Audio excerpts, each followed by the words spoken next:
everyone, and thank you for joining us for the first webinar in our Back to Basics series, brought to you by the EdTech faculty at Canisius College.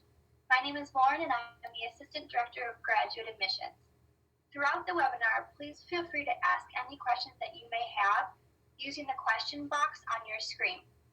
We'll save time at the end to answer any and all questions. Now I'll hand it over to Rob so that we can get started. Thanks, Lauren. Hello, everybody, and welcome to our first of our three pieces of our webinar. Today is going to be talking about the basics of Google Docs, and I'm going to try to convince you to let go of your comfortable Microsoft Word habits and jump in and try using Google Docs. I did this about 5-6 years ago. I totally went on what I call the Microsoft diet, where I removed that from my life and I tried to live only in the world of Google Docs, especially when it comes to word processing. And I can tell you I would never go back. Many others that I've talked to even today in preparing for this webinar have said the same thing, that they weren't really convinced at first. They felt like it was a different feeling tool, but now they're glad that they haven't gone back. So that's what today's going to be about. I am fighting off a cold, so you'll have to excuse that if I have to stop for water breaks here and there. Coming up next week, you can see on April 6th, is learning about the basics of screencasting in the flipped classroom by Ron. And on 2 weeks from now, Jason's going to be talking about the basics of Google Classroom. So I really encourage you to check out all three of these webinars to learn more about how you can use Google tools. One thing we just learned, the dates for this year's Buffalo Google Summit. I want to pass this along to you so you can mark it on your calendar. On Thursday and Friday, August 4th and 5th on the Canisius College campus is the EdTech Team Summit. So they did this last year. It was actually early July, and it was a great success. So this year's going to be even more sessions. It's going to be a great place to go and learn for 2 days on all things Google, from tools, Chromebooks, you name it, anything that has to do with Google. So, I teach in the Education Technologies and Emerging Media program at Canisius College. There are three of us, the three of us presenting these webinars, and on this page here, I'm giving you at the bottom the link to our main page where you can get most information, the canisius.edu/education-technologies. There you'll be able to watch a video about our program if you're interested in learning more about what our courses entail. The great news is all three of us in the program are actual educators in public school districts. So we're not, preaching to the I was going to say preaching to the choir, but we're actual educators in positions of administration or education using these tools now. So when we show you something, it's from exactly how we're currently using it in our studies. Also, all of our courses in the program are 8 weeks instead of 14-week semesters, and they're all done online. So we have students from all over the country. Most are in New York State, but from other areas of the country as well, because of the fully online program. And we're going to use the hashtag, by the way, Canisius. I'll go back a slide. Upper right-hand corner there, Canisius EdTech. So if you're using any social media sites, whether that be Instagram, Twitter, Facebook, you name it, if you want to tweet out using that hashtag, that will be able to connect all of our things together. All right, so other resources I want to point out to you. On the left-hand side is our canisiusedtech.org site. This is where we post the final projects for a lot of the different courses that we teach. So if you're curious to what kinds of tools would I learn at Canisius besides Google, take a look at canisiusedtech.org. And on the right-hand side, a little shameless plug here, this is my professional blog I've been using for a couple of years here. It's robztraining.com, and it's all the different things that I do in my role as a tech director and also with the work I do at Canisius. So check those out, and you can subscribe by email if you like, so you'll get the updates as they come through. Now, I am recording this session today, so if you want to share this with anybody, you will be able to direct them to my blog. Again, it's robztraining.com, and you'll be able to get notice of that. So my background, where I'm coming from here, I want you to know how I speak of Google Docs today. The majority of my experience was in the 14 years that I've spent as a classroom teacher at Amherst Middle School, New York, which is just outside of Buffalo. I taught 7th and 8th grade technology for many years. So this was topics such as robotics and video production, CAD, woodworking, you name it. And tying all that together was a lot of Google tools. Anytime we had to write a report or create a presentation, instead of using Microsoft Office products, which most people were familiar with at those times, I was kind of on the cutting edge using Google tools. And since then, I can say now the district really has shifted into recommending that teachers are using Google tools on their Chromebooks instead of using Microsoft Office. So that was the biggest part of my background. As I've already mentioned, I'm also an online adjunct professor at Canisius. I've been teaching there now for 4 years in the emerging media program. And my current role, I just switched jobs as of last year, is the K-12 Director of Instructional Technology at the Oakfield, Alabama School District, which is not in the state of Alabama. I get that a lot, but it's about 40 minutes away from Buffalo. It's between Buffalo and Rochester. So I started this job in July of 2015, and I'm now working really daily with teachers on converting them over and convincing them. So for those of you tuning in from Oakfield, I'll give you a little shout out, hello. I had people signing up today, I know, because they were curious to know, why is it that Rob is so advocating of Google tools instead of Microsoft tools? So hopefully you'll be able to see that in today's webinar. Now, it began in 2009, my love affair with Google Docs, all right? And also in 2009, my son, which is in the picture there in the orange coat, he was born in 2009. So I like to say, since Owen was born, I've been using Google Docs, and I've eliminated Microsoft Office from my life. On the left-hand side there is my wife, Amanda. She's a physical therapist, and as you can imagine, a physical therapist has a lot of paperwork that they deal with, and that paperwork is not just hers, but it's shared among other colleagues, other service providers. So she's been convinced. I've been able to successfully convince my wife to get rid of Microsoft Office and start using Google Docs for all of your word processing. That's good, but it's not ideal, because in her situation, everybody's got to be on board in order for it to work. So when she has to write up a report, she can do her parts in Google Docs, but the other service providers might not be converted yet. And I say yet because we're working on that. My daughter Oakley in the middle there, you can see, she is a 4th grader right now, and in school they are using Google Docs really as the primary way to start word processing. Instead of starting kids out with Microsoft Word, nowadays schools, especially forward-thinking schools, are jumping right into Google Docs right from the start. So that is a little background of my history there. So I like to coin this term software divorce. I went through a divorce. I'm happily married, though, I should say, but I went through a software divorce in about 2009 where I said, you know what, if I'm going to go in, I'm going to go all in, and I'm going to drop Microsoft Office from my life altogether. And I can say I would never look back and change it. All the advantages now that I have because I'm a Google Docs user, I would never give up. So we're going to try to convince you of that now. So we are going Google right now, and I hope you are ready to be convinced. So here we go. Now I broke this down into what I would call my top 10 list. So here's the first one of my 10 things, is storage. In other words, where's my files? By using Google Docs, this eliminates now the need to carry around any physical media. We're talking flash drives, SD cards, remember floppy disks, those from the past?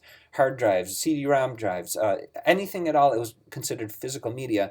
I don't have to worry about where my files are. If I go to school, if I go to a conference, if I go home, no matter what device I'm on, I can access all of my stuff. Now I remember what it was like before that. Some of you might be able to understand this too, because you're wondering, where did I put that flash drive, or which pocket of my pants did I leave it in? All those things you can leave behind when you convert and go over to the life of Google Docs. So I think that's a very great benefit. Benefit number 2 is the AutoSave feature. All right, when I do trainings with Google Docs, I like to ask teachers, I hold up a $20 bill and I say, $20 bill to the first person that can tell me where's the save button in Google Docs. And people feverishly look around, where's that save button? And they say, you know what, I don't see one. And that's the right answer. There is no save button in Google Docs because it saves automatically. There doesn't need to be a save button. Now in the screenshot that I'm showing here, I've shown you, it actually tells you when it saved it last. So this is a document I was working on a while ago, and after every keystroke, it saves your work instantly. So at the end of a class period, I would have my middle school kids saying, hey, Mr. Z, where's the save button? I would say, don't worry about it. It's saved automatically. So you can pick up where you left off wherever you go next. That next could be the next room over on a computer. It could be your Chromebook. It could be your iPhone. It could be anything from anywhere. It saves as you work. So I think that is a great feature of Google Docs.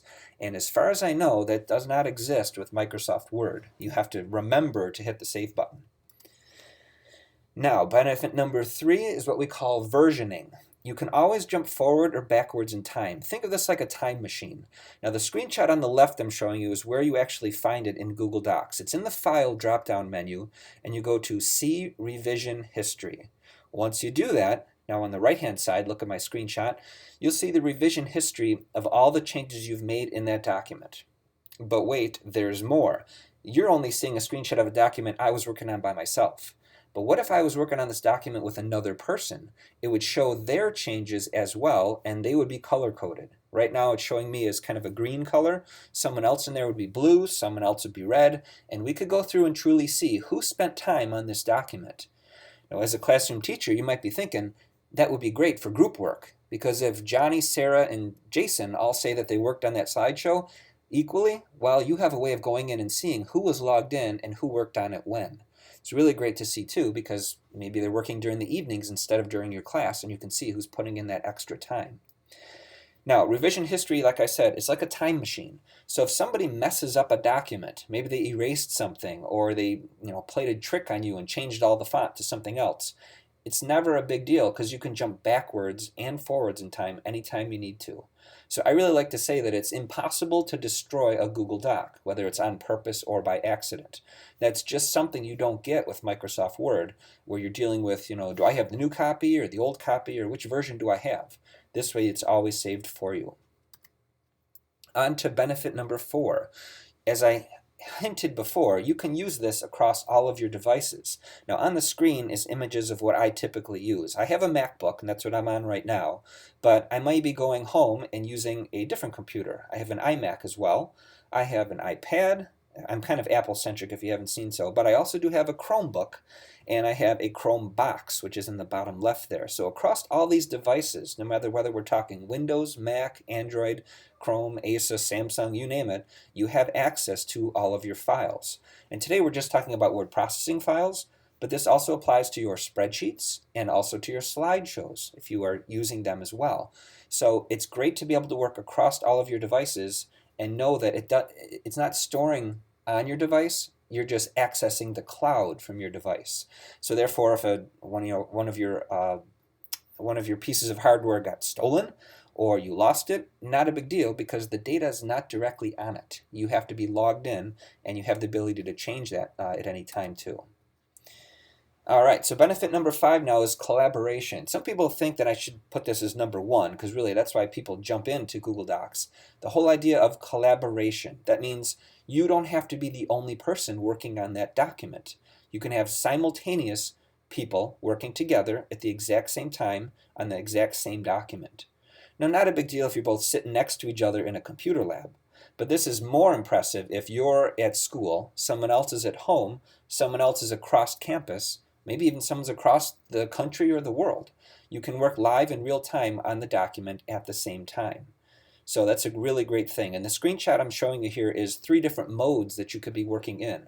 There's editing mode, which is the default. That means you can read and write in it. There's suggesting mode, which is helpful for teachers, especially ELA and social studies teachers, to be able to suggest changes to a document.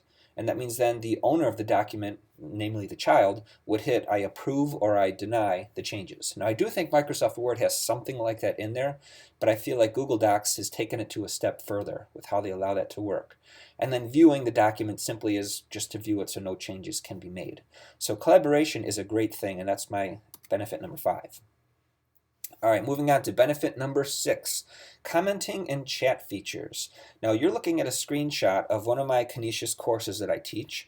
The students write up what they found interesting in the weekly book review, and then on the right-hand side where my red arrow is showing you, you can see the comments being made. So at the very top is a comment by me, and it's directly referring to some content that I highlighted. And that's really great about Google Docs. You highlight some words or highlight a paragraph, right-click and comment, and then the comments go on the right-hand side. Now in my screenshot, I'm showing you a bunch of, looks like 5 different students there have commented within the student's document. So this is a great way to do peer review or book study groups or any kind of discussion that you want to hold inside of a Google Doc. Now you might imagine the right-hand side can get quite cluttered after you start getting a lot of comments in there. But there is a button, and you might be able to see it. It says Resolve. You can hit Resolve, and that makes it disappear. but it still is in the document. You can bring it back at any time. Another side benefit here is if you're watching your Gmail inbox regularly, you will get an email notification anytime someone makes a comment inside the document. So if you're someone like me and you check your email every so often on your phone, you say, oh, look at that, someone commented inside of my document. And you can see that comment and reply back right in Gmail, or you can jump into the document and take it from there. So there's a lot of great features with the commenting and the live chat feature. Now I don't have a screenshot of the live chat, but that would be what you'd imagine. I was thinking AOL Instant Messenger years ago, but the same kind of chat window, live chat window in the bottom corner where you can carry on back and forth conversations. I found as a tech director, some of my teachers are coming to me and saying, Rob, can we turn that off? Because during a test, I'm finding students are chatting inside their documents. Yes, you can turn it off globally as an administrator like I am of our Google Apps account, but if it's kind of an all or nothing situation. If you decide to turn it off, you're actually disabling chat across all Google products, not just Google Docs. So my solution was we have to come up with a in-person solution rather than a technological solution to it. We want to leave it on because people find this a valuable tool, but we need to teach kids digital citizenship skills so they know that it's not appropriate to do that at one time. Plus, a side note, we use a tool called Go Guardian, which allows our teachers to monitor what's happening on Chromebooks in one glance. So that's kind of a side conversation. So many different ways to skin the cat on that one, but the commenting and chat features are great inside of Google Docs. All right, moving on to benefit number 7 of 10. Security access levels.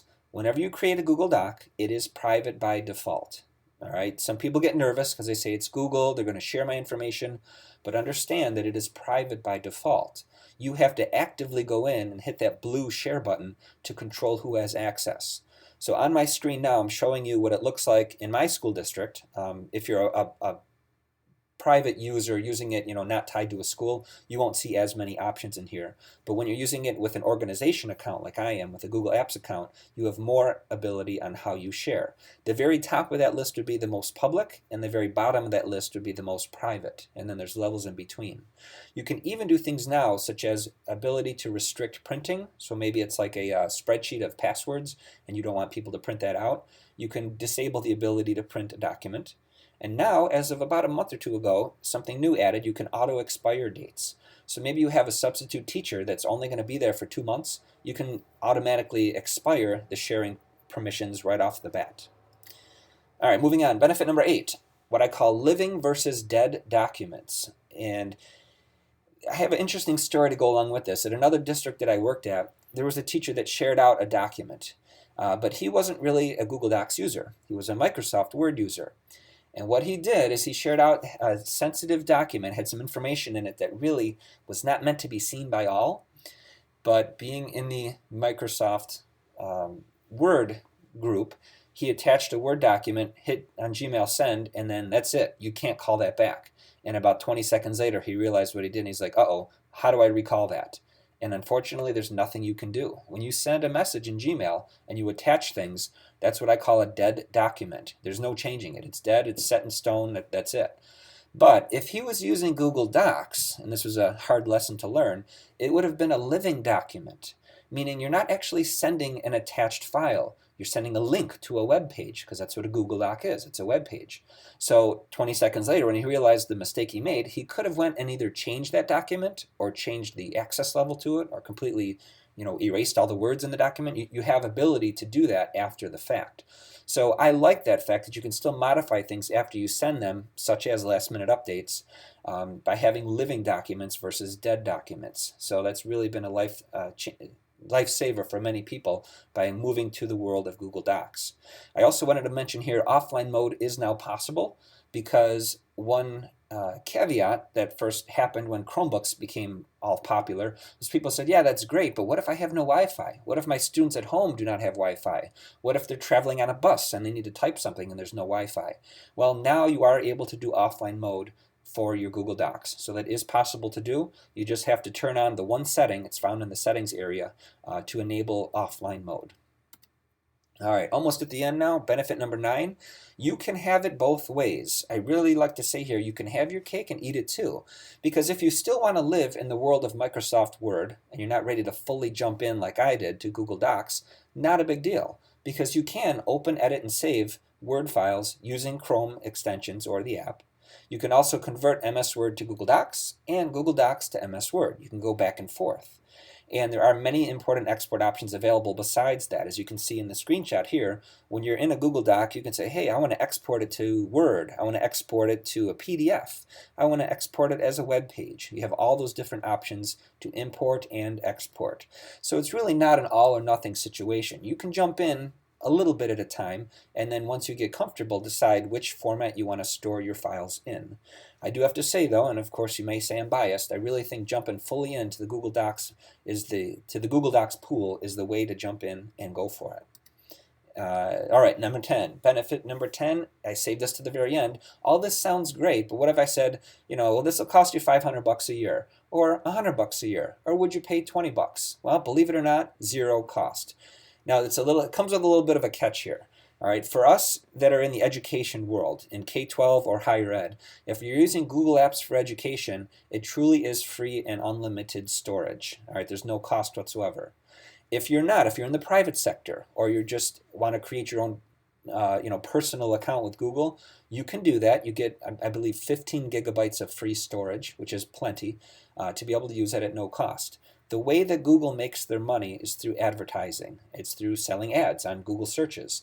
But they also offer for corporate users that have, I believe, above 50 users at an organization, you pay an amount per employee per year, and that's how they make their money for Google Apps. So those of us in the K-12 and higher ed market, it's free for us to use because they want us to use it and promote it and talk about it, so that other companies such as corporate markets and such are the people that are actually paying for it. So that's their model of how they do that.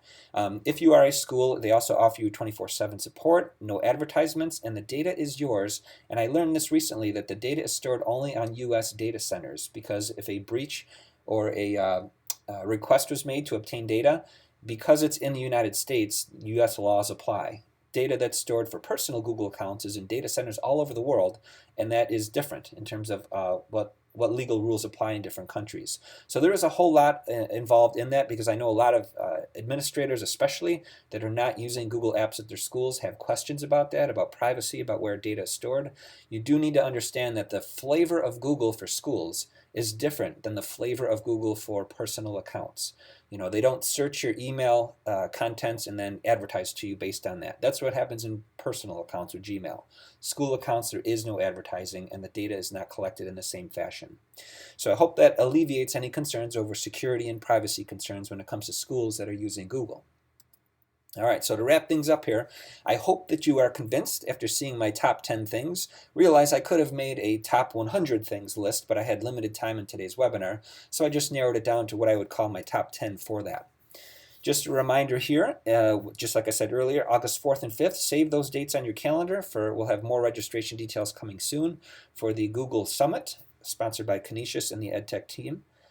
And then lastly, information for our program. If you're interested in learning more about anything from as little as a 4-course advanced certificate all the way through the full master's program with certification in New York State, there's many different levels of what you could go for a certificate from Canisius, and you can find all the information at the link at the bottom. So, Lauren, do we have any questions submitted in the chat box that we want to go through now? Yes, we do. And if you have anything that you are wondering about, or you want Rob to show anything, please put it in the question box. And the first one we have would be, how would someone get started, or what would your suggestions be for getting started on Google? To get started with Google, I would say, first of all, see if your organization has created an account for you. If they have, they will give you your login ID and your password, and then you can jump right into docs.google.com. In fact, I'm going to show that here on my screen, because there's many different ways to get into Google Docs. The traditional way is this, through Google Drive, and then you're dealing with all of your different files. And you can see on the left here are all of my subfolders that I've organized, and in the middle panel here are different files, the first one being this slideshow that you were just looking at. But Google does offer I'm going to open a new tab, docs.google.com. This will offer you a different interface. It's going to look bluish here. Blue is a theme for docs. And they actually give you up top here a way to start a new document. So if you don't want to start from a blank page, you can look at their templates. In fact, if you go to more, they'll show you even more, such as resumes, letters, education, work, etc. And that would be my place I would suggest starting. Pick out one of the templates or blank documents right there. And this gives you the ability to look inside of all of your documents, which is a nice handy way to see it. Like if I'm looking for a course syllabus, I identify it right there. That's the one I'm looking for. So you know your documents best, and I think this would be a great visual way to find them. And you can, of course, sort by other ways too, if it's owned by you or not owned by you. And you can sort them alphabetically. You can sort them by when you last used them, last opened them, etc. So that would be my advice about how to get started with Google Docs, to jump right in. Can you show us a little more about the actual Google Doc, what it looks like, and what we can do with it? Sure. So if I'm starting a brand new Google Doc, I'll go from this interface here. I'll hit that button to start up a brand new one.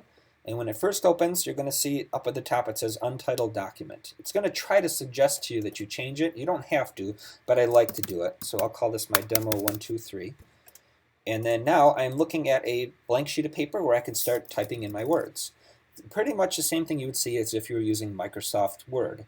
However, it's meant to be simplistic up top so that you're really not confused about what to work on. If you need to change, let's say, your font, you can see you have a list of fonts. And they have fonts already built in. If you say, well, hey, there's a font I don't have there, especially elementary teachers, I find they're like, hey, there's a certain font that I have to use. Well, if you go to more fonts, you will be able to sort by many different categories, and literally it's probably hundreds in here. They're adding more all the time. And if you find one you really like, let's say I like that specific one, I can say add it. And by checking it there, it adds it to my list of fonts I have access to. So it's a typical word processor. It saves after every keystroke that you type. If you need to organize things, I know a lot of teachers like to have boxes. I'm a fan of doing tables. So maybe if I wanted to have, a table and tell kids you're going to type in the second column and you're going to put in your information, you can organize things with tables. So is that what you were thinking of, Lauren? Something like that? Just a guide of how to get started? Yes, definitely. Okay. And we've got another question about Google Classroom. If you could share with us some organization tips and tricks with links and documents. All right, so if you're using Google Classroom, the question is? Yes. Okay. Well, I should say that will make sure whoever's asking that question, don't miss out on this one right here, because that's going to be coming up. One of the guys is talking about Google Drive and Classroom on April 12th. But just from memory here, when I'm using Google Classroom, I can easily make a post, and then in that post I could say, please take a look at the attached document, and I'll put in the document from Google Drive, and that's where they can get more information. So I don't really have well, maybe I do here. Let me see if I have, yeah, this is the course I'm teaching right now, EDT 508. So if I were to make a post, it can be, if it's just simply an announcement, something that's not meant to be graded, I can do that. And I can say, here is the Mod 3 worksheet. And then you have all these options. What do I want to attach? Is it a file from my hard drive? Is it a item from my Google Drive? And yes, that's the case here. I'm going to grab something just real quick to show you how that goes. Let's say I want to attach where's my Mod 3? Hit add, and now it's attached. If I had a YouTube video, I could put that in, or a simple link from a web page. And then when I hit post, it would be posted on the wall. Now I'm not actually going to do it because my students will be confused of what I'm sending there, but it's that simple to post things inside of Google Classroom. So this is what it looks like when you're a teacher logged in, the 4 types of things you can do. When you're a student logged in, it's a little different. You only have one option that says create a post. But so far, my students have liked the experience of Google Classroom. We're using that this time around. Normally I use Edmodo to conduct our courses, and we're always trying in the EdTech program different learning management systems so that our students get nice exposure to a variety of different tools out there. So I hope that one answered the question on Google Classroom. We've got another question. What if I wrote something really embarrassing or incriminating and I want to erase it forever? Sounds like anything I put in a Google Doc is there forever, right? That is correct, yes. That's a good thing to bring up, because if I were to go to a document, let's pick something that I've used before. Let's see. This was from another webinar that I taught. So if I go into the File, See Revision History, which would be here, it will go back in time, and there's really no way to get rid of something that I did. So let's go back to the beginning of time when I created this document. If there was something here that I just wanted to get rid of, what I would probably end up doing is unshare the document, so now it's just private to me, and make a copy of it. And therefore, the copy would not contain anything from the original. It's kind of a workaround, but the person that asked the question is right. Stuff is never gone. It's always saved in a Google Doc, for better or for worse. So in that case, I would unshare it, and now I would be able to make a copy of it, and not have the information in there that I did not want to be out there. Does that make sense? Yes. Okay. And a quick question then, going back to Google Classroom, the question is how about after the assignment is completed on the designated day? Mm-hmm. I believe that's going back to what you were first talking about. So when an assignment is saved now, it has to do with due dates? What was the question? After the assignment is completed on the designated day. Okay. Then you mean how does it get graded, or? I'm not sure if I understand the question. I might be able to. I'm not sure either. If you want to ask that one again, or we can get an answer for you. Yeah, if I were to show, these are the students I have right now. They turn in an assignment. I get to go in and look at that assignment, and if need be, I can add comments in with it. But then the student doesn't get anything back until I return the assignment, and that's what the return button up there does. So that will be covered more so in the April 12th webinar, because he's going to jump in on how assignments go and how you create them and return them and all too. Okay, and we've got another question. I want to keep the old version and the new version under different names. In Word, I use Save As. In Docs, you show different revisions but no names. Ah, yes, okay. So if I wanted to save a different version of it, here they have make a copy. That's what you would go for, is File, Make a Copy. And that's the equivalent of doing Save As. Because as soon as I do that, it now puts in the beginning of it, copy of, and then the name of the document. I can hit OK. And now you'll notice a new tab opened up top where I now have two separate documents. So that is the equivalent of doing File, Save As. You go to File, Make a Copy.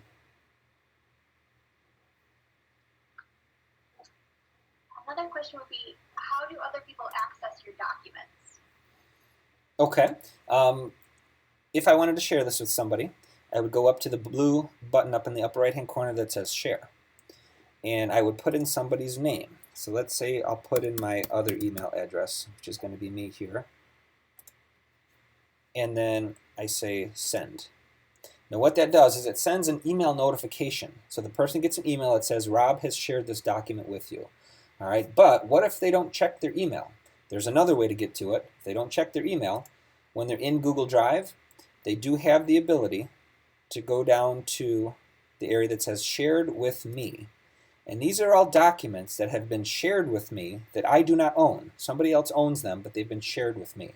And they're arranged chronologically by default. So this document right here was shared with me on February 27th. So I don't even need necessarily to look at my email to know that. I can go in this area, Shared with Me, and that's how you find it.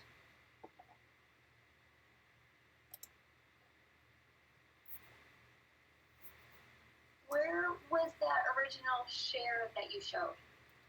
The original share. Are we talking in Google Drive? Is that the question? It's in Google Drive.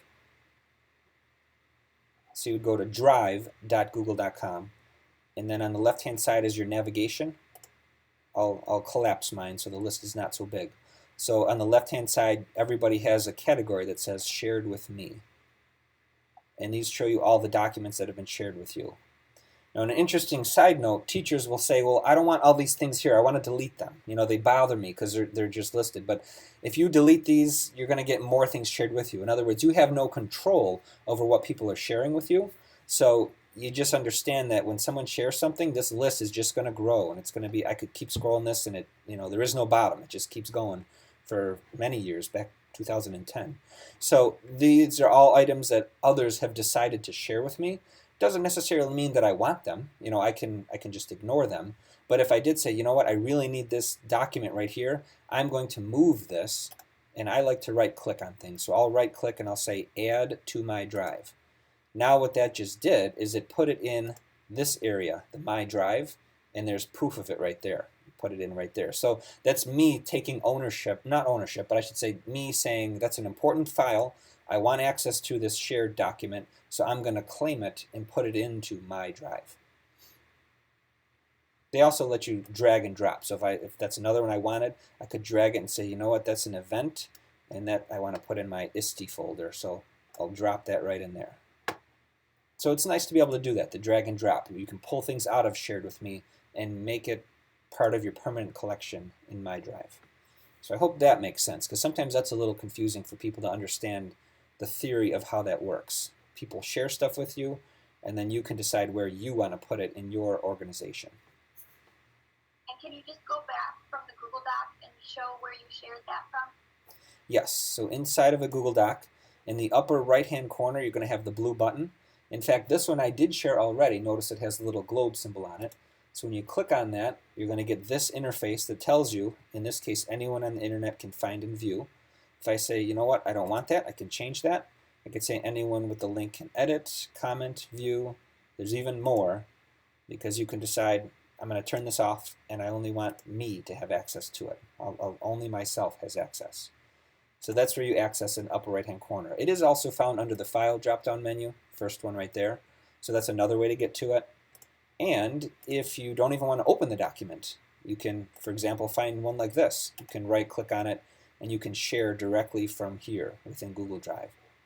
So many ways to get to the share area. Okay, another question. If someone's working on the shared file and does not make a copy, would their work be overwritten if another student's work was deleted? Correct. And if you delete a shared document, does it affect the copy the students made? There can only be one owner of a document. So yes, if the owner of the document, and that's the only person that can, the owner of the document, if they delete it, it's gone for everybody. And, well, not technically gone. For the owner, it's still in their deleted folder and their trash folder, and that I believe every 30 days goes away.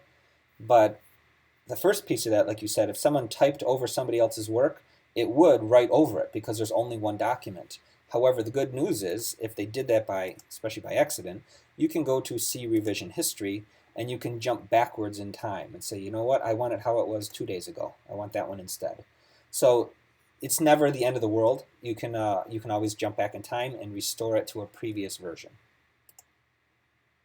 And those people that are asking about Google Classroom, they're going to like the fact that in Google Classroom, when you assign a document, this is the real power of it, you have the ability to say, make a separate copy for each child, or have all children use the same one document. So you get to decide if copies are going to be made, or if they are truly collaborating on the exact same document.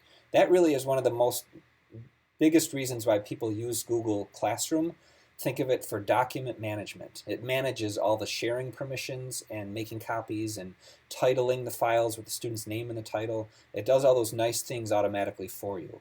So if you're very heavy in using Google Docs with distributing them and collecting them back, your life is going to be a lot easier by using Google Classroom. That's what I told one of my 8th grade ELA teachers, and now life is much better for her because she's not dealing with putting things in folders and organizing things. That's just all done automatically for her because she's using Google Classroom to distribute and collect Google Docs. And is it correct that default documents are set to private? That is correct. When you launch a new document, which I'll do right here, I'll go to File, New. You will see in the upper right-hand corner, it's going to always have the padlock, which indicates to you that it's only private to you. Because that's a concern people have, is they don't want to accidentally share something out. So you have to go through the step of clicking share and typing in the person's name. In fact, now they're actually making you type in a name. So I'll call this name 321. So after you title it, it'll then make you type in the person that you're sharing it with. So it's very hard by accident to share it out. You purposely have to go through a couple of steps in order to make that shared with somebody.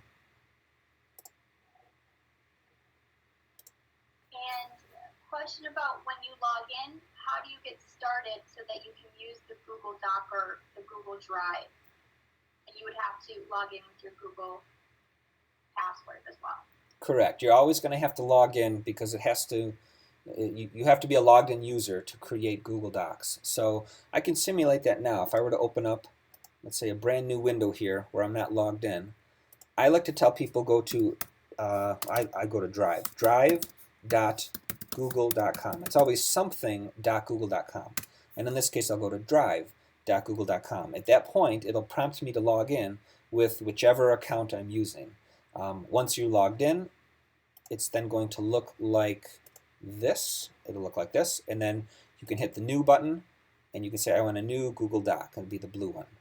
Or I got into the habit of right clicking, so on this page if I say I want it to be right in the root of my drive, I can right click right here in an empty spot and click on Google Docs, and it fires up a brand new blank Google Doc ready to go. So as you use it, you'll start to discover there's multiple ways to accomplish the same thing. But most people are familiar with the red button that says new, because from there you can upload files or folders, begin new documents, and there's even more stuff you can do, especially forms is a big one that I've been using a lot lately too. Okay, another question. If the owner makes a copy of the file for all students, do they retrieve the file in their shared with me files as previously mentioned? Yes, that's a place they would go. They will get an email, so if they check their email, they'll be able to, click on the link that's in their email, but they will be able to go to Shared with Me, and it'll be right at the top of the list, especially if it was recent. And if the owner deletes their shared file, how does one maintain their own copy? All right, well then if that's a concern, then the user would go to File, Make a Copy, and now they're dealing with a copy that is theirs permanently and they are the owner of it. However, if they do that, realize that any changes made in the original are not going to follow through. So you're making a completely separate document. You're making a duplicate of it, but it is separate from the original. So someone could do that. If they're worried about that, I want to have this, I want to have ownership of this forever, they could then go to File, Make a Copy, and now they're safe. They have their copy that nobody else can delete on them.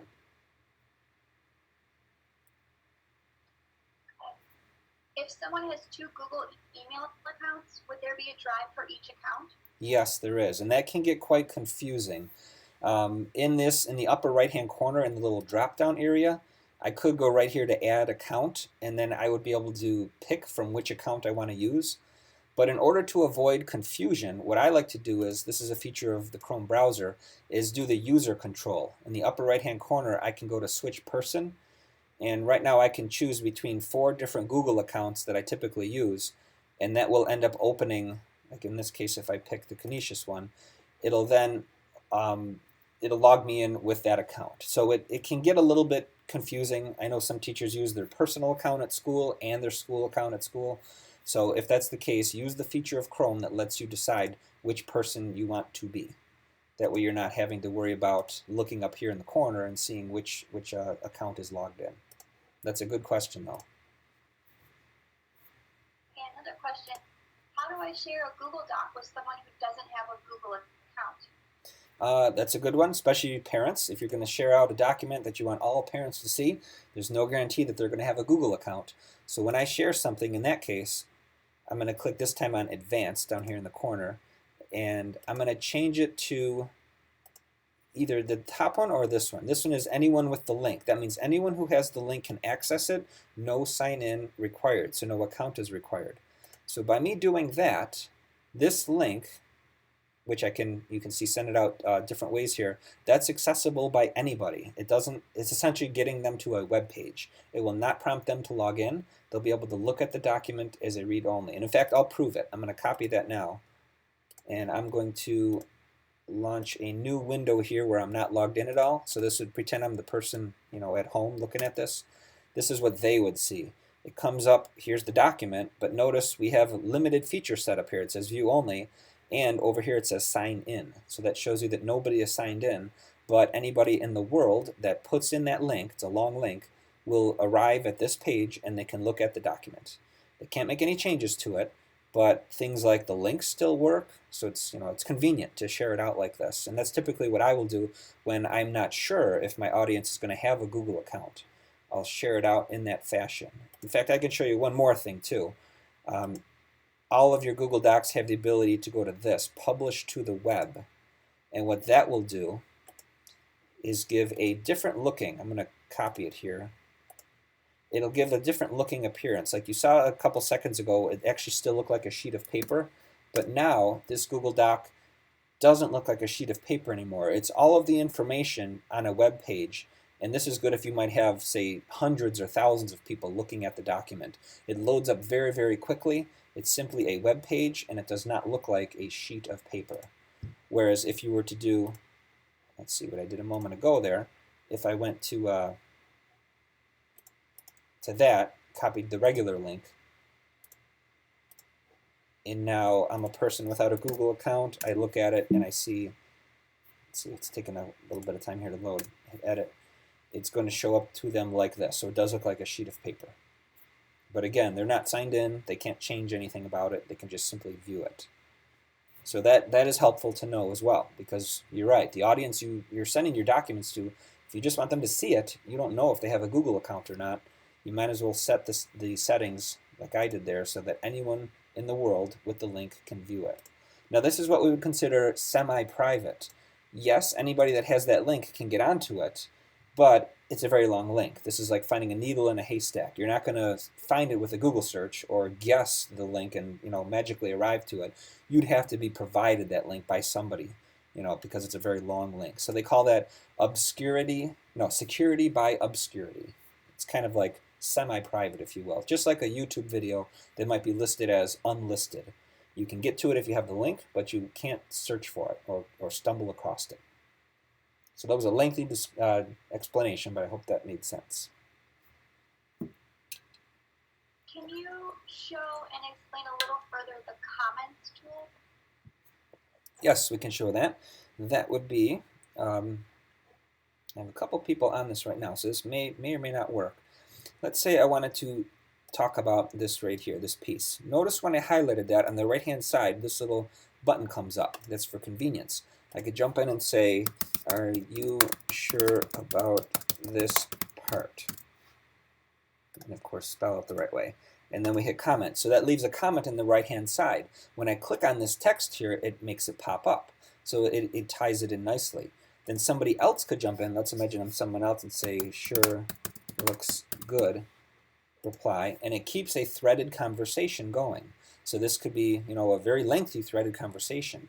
If I don't need it anymore and I want to get rid of it, I can hit resolve, and it goes away to the top in the upper right-hand corner. I can bring it back to life again by going to reopen, but at least it keeps a running history for me of all of that information. And an email is sent whenever somebody comments on a reply, so you don't have to remember to go in and look at the document. You could just simply watch your email, and you will see when people are commenting inside. So that's been a very helpful feature, especially for collaborative work. I have my grad school students do their book study notes each week that way. And it really allows them to comment specifically on something that they highlight, and comment on just that piece. Okay, another question. Back to the page that you had just showed, the non-Google account. Mm-hmm. How would that person edit the document? They How can't. does that work if they don't have a Google account? They can't. Oh, well, I should put it this way. There is a way to do that. I don't use this too often. But let's say, all right, the person does not have a Google account, but we want them to edit. There's an option in here under Advanced, which would be, I could go public on the web, and anyone, no sign-in required, can edit. Some people consider this dangerous because that means anybody that has that link in the world can go in and change the document. However, I don't fully consider it dangerous because remember, you have revision history. You can revert the document back to what it used to look like. So by me setting it this way, public on the web, anyone on the internet can find it and edit. And the reason why it says can find it is when you go with that topmost section, that means that if you did a Google search and you typed it in just right, a Google search will result this document. If you're scared about that and you don't want it to show up in Google search results, you would choose the second one down, which is anyone that has the link. They're not going to find it in a Google search though, so it's like a semi-private method.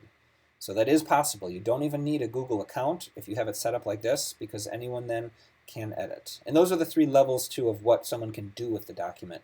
The most restrictive is just can view it only.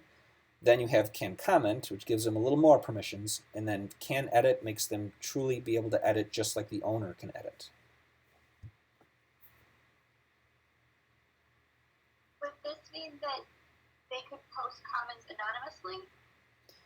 Yes, that is true. If you have it set up like I have right now, can edit, no sign-in required, then they can be anonymous. So if that's a problem and you don't want anonymous posts, you would change it so that specific people, being the people in your organization or people that have Google accounts, you would make they'd have to be logged in order to leave comments.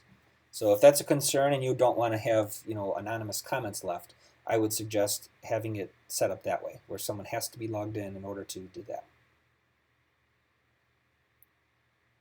Another question we have would be, do you have any suggestions for good links, books, resources, people to follow on social media to learn advanced features of Google in education and to keep up to date with new changes in Google education? I have the perfect recommendation for it. I got to go to my school account. All right, so this is my school account. And the reason why is, as you can see in the upper, I got to move that upper right-hand corner, this little colored circle, that's called Synergize Training. You can, we pay for this. We pay, I don't know, I think it's just a couple dollars per user per year. But Synergize Training has all these videos, but they're a little bit better than videos. They're actually interactive tours. So for example, if I needed to know about sharing files and folders and how to share a file, if I played this 3-minute tour, it's going to narrate through and show me everything, but it's actually going to pause the video and say, now click the new button, and it'll make me go over and hover my mouse and click on it. Then it'll say, now give a name for your file, and it'll make me type it in. So it's like an interactive live experience, which I think is better than just watching a YouTube video. And this is called Synergize Training. It's built in to all the Google apps. So if I were to jump over to Google Calendar or Gmail or anywhere I go, it's always relevant to the tool that you're using. So Synergize Training, I'm going to try to find it here. If I spell it right, it's out of Canada. Synergize, I may have spelled it wrong. Google Apps Training, that's what it is there. So SYNERGYSE, Training for Google Apps. You can buy it for your complete organization, or you could buy an individual account for just yourself. You can try it, of course, for free, and it'll allow you to access some of them. But this is a great way to keep up to speed on the new things that come out. Google always announces new features, and in order to learn those features, they have to re-record their videos.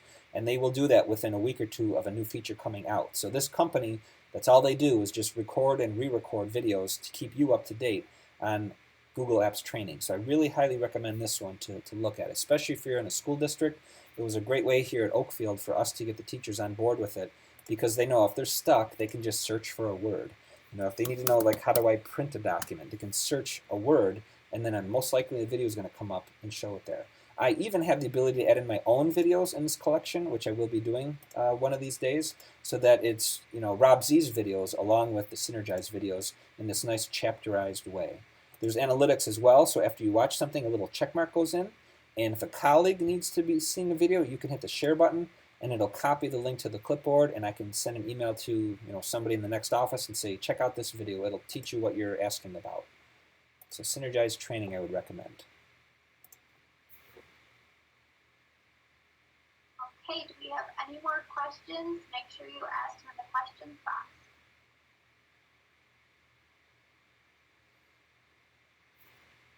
And if all goes well, if my recording works here, I'll be able to post this within a day or two up on my Rob Z Training website. So we'll be able to relive all the questions. If something went by real fast, they can rewind and watch it again. We do have another question. Sometimes I will receive a Google Doc from someone, but I won't be able to open it. Do I have to email them, or is there something I can do? When that happens, I would make sure that you're logged into the Google account that the person's sending it to. For example, I might get someone at Oakfield here sending me a document, but I can't open it, and it's because I'm logged in with my personal Google account. And that's why I'm unable to open it. It says, you don't have access, log in with a different account. That's the most common thing, is when you're dealing with multiple Google accounts, you're trying to open it with one account, but it's not authorized. It wants you to open it with your other account. So always check the upper right-hand corner and see which account you're currently using. So for me right here, it's that Gmail address. And if it's the wrong one, then you can switch it by signing out and signing back in again. So most likely that's what they're referring to, is they got a notification, but they're logged in with a different Google account. Maybe a work one instead of a personal one, or vice versa. Can you just show where that Synergize training button is again? Sure. Once you purchase it and install it, it would be, when you're in one of your Google products, it will be in the upper right-hand corner. But it's not going to be there until you install it. And I would, if anyone's interested, go ahead and install the free version. You'll get a taste of how it works. And then to unlock it fully, that's when they require you to buy a subscription to it. And do you have any other suggestions for people to follow on Twitter or LinkedIn to help with staying up to date on Google Education? Nobody specific comes to mind. If you want to go on to my Twitter account and see who I follow, I do get a lot of helpful advice through there. If I go to twitter.com/IamMRZTechTV, and if you go to twitter.com/MrZTechTV, you can look at who I am following. And of those people in there, well, it's not going to let me go there now, but in that list there, you would be able to see a lot of the people that I follow. There's a lot of good recommendations in there because I tend to follow a lot of ed tech people. So that might be a good place to start looking around.